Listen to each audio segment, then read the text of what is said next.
how to buy tickets for World Cup 2026. So the tickets are still not available for 2026 World Cup, but what you can do in this time is to go to this website and register your interest for ticket.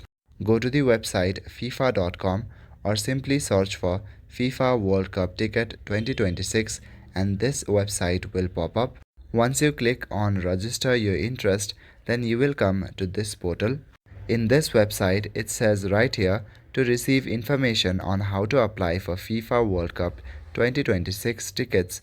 Please enter the data below and click on send sign-in code and then check your mailbox. We will keep you up to date with the latest news and information regarding FIFA World Cup 2026 tickets. For more information, please visit this website or FAQ portal.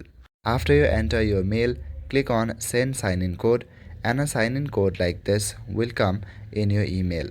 Copy the code and paste it on the same portal. Now I haven't clicked on send sign-in code. That's why it's not showing the option to enter the code. So that is all for today. Thank you.